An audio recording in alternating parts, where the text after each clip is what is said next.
you get on a phone call and you expect rejection, and you prepare for rejection, and you know exactly what you're gonna say when the rejection happens, then the rejection just happens and you're ready for it and you reply to it because you're already prepared for that rejection. If you speak on stage and you mess up, but you picture that you might mess up and people might laugh, and even if they laugh, you're gonna go home and it's not gonna matter, and you're gonna learn and you're gonna grow and you're gonna do better, then you actually mess up inside your head. It's like, I remember thinking about this one and it happened, and it's okay that it happened. I'm gonna keep moving. If you're scared to approach that other person and ask a question because in your head you think they're gonna tell you they're busy or they don't have time, then you envision them saying they're busy or they don't have time, and you go straight to them and you ask them that question. If they say I'm busy and I don't have time, say, I thought you would say that. So could I get your phone number instead, or can I shoot you a text? Could we set up some time, or could I hit you up on Instagram? And you have a response ready to go. And this relates to sales directly, where in sales you have to be ready for every single objection. And as a matter of fact, you have to expect the objections. Then you have to squash the objections. So any client I talk to, people ask me, how am I so quick to respond? I already think the client's a shopper, they're a waiter, they're a spouser.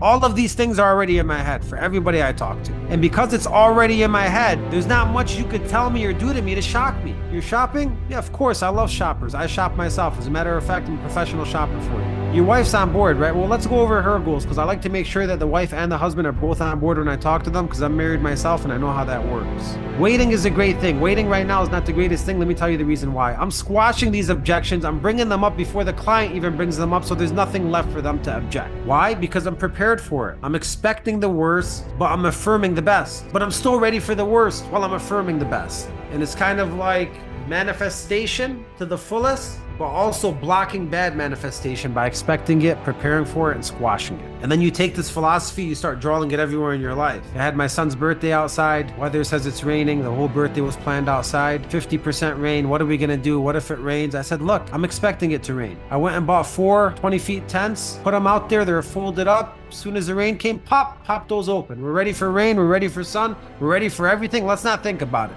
We're just prepared for everything. My Tesla got a flat tire 3-4 times. I bought a air machine. I put it in my trunk. I got a spare tire now. Like, you go through things in life, you go through hurdles, then you got to learn from the hurdles. You say, all right, so I face this. How do I not face it again? Or how do I prepare for it in case I face it again? People always quit right here. And if they would have kept going to right here, they would have made it. But nobody's going that far, because the obstacle hits them. Then what happens? They stop. As soon as they get the rejection, I'm done. As soon as they have a bad phone call on Sunday, I'm never working on Sunday again. As soon as they have a bad day when they work 14 hours, I'm never working 14 hours again. As soon as they spend a bunch of money on leads or marketing and it doesn't work, I'm done. Like David, who I brought on the show, the author of Project 369, I've been coaching him for 3-4 years. He opened 7 online stores and lost $80,000 until he finally made the Project 369 book and did $2 million in 1 year. $80,000 loss that nobody gets to because it's so disgusting and nasty and negative turned into a $2 million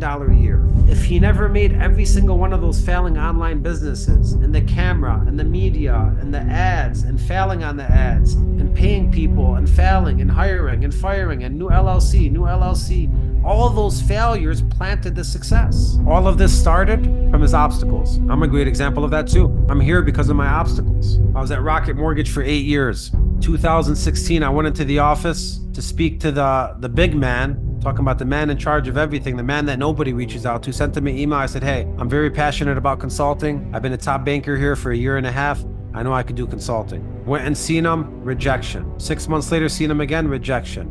Next year, seen him, got a slight chance. After that, started a boot camp for bankers, it worked out. Then I became a leader. Then I became a senior leader. As a senior leader, I go back. I want to be a consultant and go to different companies now. I don't only want to do mortgages. Got rejection. Went back, got rejection. Rejection. Did extra work, presentation after presentation, rejection. Finally, it turned into a leadership book club and I started consulting the leaders. Like, all of these things throughout my life were rejection. The gas station business was all rejection. You go to 10 stores, 9 of them tell you to F off and 1 of them says yes, and you saw a $1,000 display. So my whole life, my mind's been conditioned to keep going for rejection. And if you could get yourself to a place like that, you'll be a very dangerous individual, because rejection will no longer faze you. They say every single time like adversity hits you, it's God testing you for the next thing and saying, are you ready? Do you remember what you're here for? Do you know what this lesson is going to be? And you always have two choices when you get adversity. One is, what are you going to do with it to move forward? And the other choice is you're going to complain about it, be negative, and then force a negative domino into your life. So one thing I've been doing a pretty good job at is just attacking the adversity head on every single time it happens. The number two thing I wrote down, and I think this is important for all salespeople, it's being ultra competitive. You know, I was pissed off if I'm not number one. When a stack rank comes off, I'm mad if I'm not at the top. If I'm consulting, I want to be the number one consultant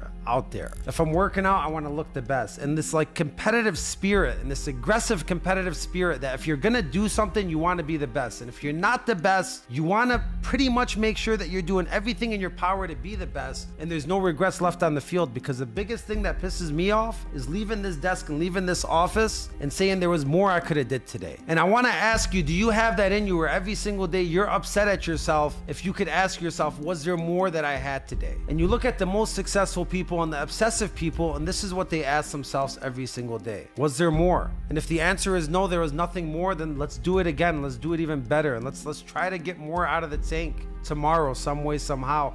There has to be something that I could do better. And waking up with this obsession every single day. I think about doing the dirty work. You know, I just had a client phone call, and I've had a lot of these client phone calls where they start off like, look, I've already talked to a bunch of people. You probably can't help me. And the first thing I tell them is, you came to the right place. Because after you talk to me, either A, I'm going to help you, or B, you're going to know that there's nobody else in the world that could help you. And I've been attacking those situations that people usually don't want to go to and they want to just, you know, move away from and throw them over the shoulder. I've been making hay out of these situations. And sure, out of 10 of them, maybe I'm getting 3 or 4, 30, 40% conversion that I'm finding a solution for. And I'm finding a solution because I'm going various amount of lenders and states to go everywhere to find it. So with your product or service, how wide are you searching when somebody really needs help? So I'm doing the dirty work for them. I'm getting their documentation. I'm sending emails. I'm fighting back and forth with lenders. I'm fighting with underwriters. I am fighting for the client. And when I brand that to them, that look, I work for you and I'm going to see which lender is going to get this done for us. And I'm going to get super aggressive and I'm going to reach out to a bunch of them. And whoever gives us the best deal or closest to what you want is who I'm going to go with. I truly mean that for the client. So I'm doing the dirty work. You know, the dirty work like on Sunday, organizing my campaigns.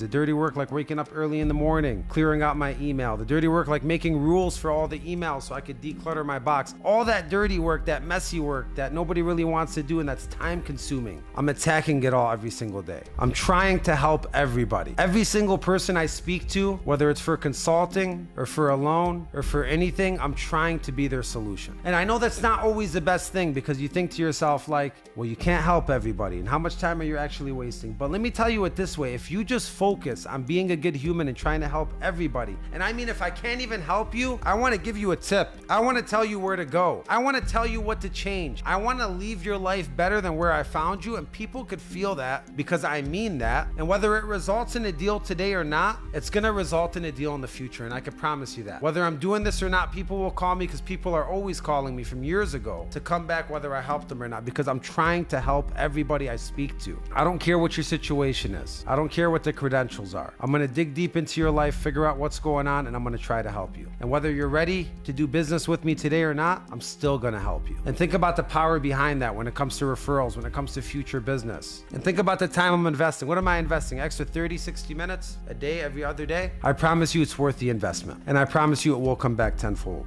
And I promise you it'll make you feel better. When I help people and they acknowledge it and they smile and they feel it, like that's why I do what I do every single day. This is what I'm here for. I'm not here to sell a product. I'm not here to sell a service. I'm not here to work for anybody. I'm here to better your life. And when you look at it like that, and saint status almost, when you look at it like that I want to better every single person I speak to, I mean, that's a trifecta of customer service. And your intentions are not even to give the customer good service. Your intention is to better somebody's life. I wrote down clean cut communication. The communication is crystal clear. From my introduction and my branding, to my follow-up emails, to my post-close emails, to my in-process emails, to my closing emails, to my checkup emails. It's very clean cut. Everybody knows exactly where I'm at. I know exactly where they're at. The communication stays clear. The messages don't get short. I don't stop messaging anybody. Everybody gets a message. My communication is very clear cut. This is how my process works. This is where we're at. This is what's next. This is what you could expect. These are the common hiccups. I'm pretty much trying to answer every single frequently asked question through my communication. And think about the time that saves you in the future. And think about the respect you get from your clients. And think about what that does for your brand when so many people don't know how to communicate these days. It gets you more organized. It gets you closer to your business. People want clean-cut communicators. Speaking in full sentences, images of what I need, video examples. I'm doing everything. It's a 5-star experience regardless of what they're doing with me. I'm trying to give everybody a 5-star experience. If your business is a restaurant and every single person that walks in, you're trying to give them a 5-star experience, what do you do for them? And then go back to your business that you're in right now. What are you doing for them in that business? How are you making that a 5-star experience? It's towards the end of the year. My favorite part of the year is planning for the next year. When I plan for the next year, it used to start off at half an hour years ago, then an hour, then 2 hours. Now I spend up to 7 days planning for a new year of deep self-reflection. I've taken the last week of December off for maybe the last 4 to 5 years now, and that's very sacred time for me, whether I go get a cabin by myself or whether I spend the day by myself in my office, or I go very deep into self-reflecting on the year, reading my old goals. How did I come up with those goals? How did I do with those goals? What did I like? What didn't I like? And then taking it to the other side with how could I change it? In sales, we always say, we show the client a T-chart. On the left side of the chart, we show the client, here's your life right now. Here's all your pain points. Then on the right side, we show them after our product or service, here's all the pleasure points and how your life's going to look after our product or service. And we have to do that same exact thing with ourselves. We have to T-chart our own lives. Yeah. What's going on right now in our lives that we're not happy with? And how do we take it to the other side and give ourselves our own service? Because, my mission statement is become the best version of yourself and raise that version daily, which means that you never meet that top version. You continuously strive for it every single day when you wake up. But that forces a growth mindset. That forces you to wake up and realize your own mistakes. I even had a phone call today. Energy is so important. I've realized that. I even told my wife the other day, I said, when you called me and we started talking about 10, 11 different things, it really ruined my energy for the rest of the day because I had a focus in my mind, what I needed to do, a lot of things stacked on top of each other. And when I brought all these other thoughts into that cloud that I wasn't planned to handle, it took me off my drive for the day. So that was a learning experience for me. And it wasn't telling her in a negative way. It wasn't even negative things we were talking about. It's just that when I'm set on what I need to do for the day, I got to stay crystal clear and direction. I can't steer off. I listen to Ed Milet. He's one of the coaches I have, and he talks about how he has time where he responds to messages. He never ever responds right away to a message. He won't even read a message right away because his energy is so sacred. First thing I think about is something as simple as Sunday planning. I think planning on a Sunday for your week in advance, planning out your campaigns and saying how are you going to address different buckets of clients and how are you going to be creative and how are you going to be different. Spending a couple hours on a Sunday doing that, that was one thing in mortgage banking that changed my career. And I was one of the only ones coming in with that kind of strategy and game plan while everybody was running in and just dialing, What kind of, techniques and strategies do you find in this business help people the most? There's two that I coach and teach a lot. The first one is around daily habits, non-negotiables. Obviously, one of the books behind me on the shelf is Atomic Habits, and he talks about stacking habits. What I talk about is stacking wins. Our mind only distinguishes between wins and losses, but not how big they are. So if I start my day with a routine, I actually wake up about 4:30, 4:45 every morning because I hate waking up early. I'm a night owl. I like to sleep in. My first 10, 15 years of my mortgage career, I loved because I could sleep till 7, 7:30, get up, get into the office, and still beat most of the realtor partners that I was working with, into the office. What I realized is the people that were crushing it were getting up early. That's the biggest win I get every day, and all it is a decision. Well, then I go to the gym, get on the treadmill, post some content, listen to a podcast, feed my mind, get my blood oxygenated, do some lifting,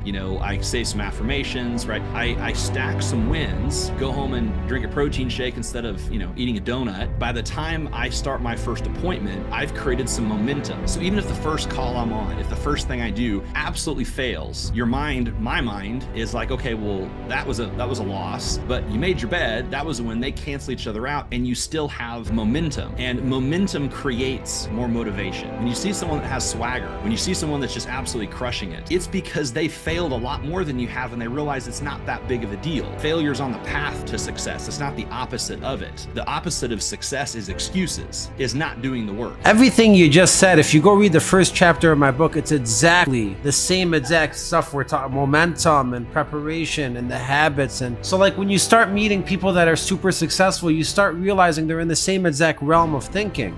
And like we haven't even got into the tactical stuff of mortgages yet. We're just still talking about the basic fundamentals of mindset and motivation. A clean slate, meaning you don't go to sleep, missed calls, text messages, things you got to do, forgetting what happened. You clean your slate at night. You come in the morning, it's probably going to be still clean. You'll have a couple, maybe a couple little sprinkles to take care of. You work throughout the day. You clean your stuff at night. Clean your space at night. Empty your stuff at night. Have clarity when you go home. Have clarity when you come in. And you keep that clarity, and that clarity turns into a superpower because you've seen struggling salespeople, you've seen forgetful salespeople, you've seen messy salespeople. I was gonna hire a lawyer one time until I looked at this lawyer's car, and in the back seat, it looked like he had his life back there. And I said, I don't really know if I want this person to be my lawyer anymore. He has all these clients' files sitting right behind him on the floor of his car. I don't know if that's my kind of guy. Organization is key. And that ties into a lot of the things we're talking about, which leads me to systems. You have to have a system for everything. And when I say system for everything, I mean, what is your system when you take a call? What is the system when you call out? What is your system when you get a deal? What is your system to follow up? You have to build system and processes for everything. What is your system when you wake up? What is your system when you get to work? What is your system and routine when you leave work? Try to build a process for all the problems in your life. With every problem, there's a process and a solution. And the process becomes a habit, then it becomes automated, and the thoughts removed out of it. Everything should have a clean process. When you take a phone call, have a process. Even the way I take notes is the same on every single phone call. So I could build the structure and I could build that strength through every single one. And for my team that works with me, they know exactly what's coming on every single file. Even being structured and taking notes. Being structured in the way you talk to somebody so you know exactly where to pivot, where to go next in the phone call so your phone calls stay a good average time. Not you spend 2 hours on one call and 10 minutes on the other call. You have a process that you follow and the clients follow you through that process. I wrote down, don't forget systems for text. I make 7-day text campaigns, 14-day text campaigns, 30-day text campaigns, 60-day text campaigns. There's a system for text, depending on the lead source, depending on who it is. Then I wrote down balance. Getting crazy and getting aggressive, it's fun sometimes, but a lot of times I tell myself I need balance. And sometimes on a Wednesday or a Thursday, just randomly, I'll step away from the business early and I'll go enjoy the day. I'll sit outside. I'll take a walk. I'll take my family out to dinner, random. Because sometimes the workload is just a lot, and if all you're doing is the workload 5, 6, 7 days a week, that can be very draining, and then that can make you lose your passion. Then you look in the mirror and you're not the same exact person you were when you started, and you don't know what's going on, and that happens to me a lot. And I have to tell myself it's time for a break. Sometimes I'll even tell myself it's time for a vacation. You've been grinding your ass off, let's go somewhere for a weekend. Let's get away, let's rejuvenate. And every single time you come back stronger. So take a break, have some balance. Make sure that you're spending time in your personal life. Make sure that you're not throwing all your passions to the side. Make sure that you're not seeing your family for months and months on. Make sure that you're communicating with friends. Take a break sometimes. The break makes you stronger. And the last thing I wrote down was it's okay. I told myself that today. I said, look, everything is okay. It really is. Sometimes we overcomplicate things, we worry about things, but something happens, like you throw out your back, you lose a loved one, somebody gets an illness, you talk to somebody that has it a lot worse than you, and it makes you realize, you get a rush of gratitude and you say to yourself, everything is okay. I'm doing fine. Everything's going well in my life. And you have to remind yourself of that and be grateful for that, because everything could not be fine and everything could be in shambles. And you could get one phone call right now that could ruin your whole entire life. You could get one phone call right now that could, God forbid, let's not even go there, but anything could change at the glimpse of a moment. So everything is okay. We're really doing a good job. And you got to remind yourself of that and pat yourself on the back. So, those are just some raw thoughts that were on the top of my mind where I said, what's been going on these last couple of weeks? How do I still manage to find success? How am I still running when I'm not feeling the best? And that's what I wrote down. I wrote down attacking adversity, being ultra competitive and aggressive, doing the dirty work, trying to help everybody, clean-cut communication with everybody, automation, organization, building systems and processes for everything, having balance, and remembering it's okay. If you could live your life trying to help everybody that you meet, be a good human, and just give away your resources, your tips, your guidance, and just push people a little further in their life, I'd say you're doing a good job. And keep going.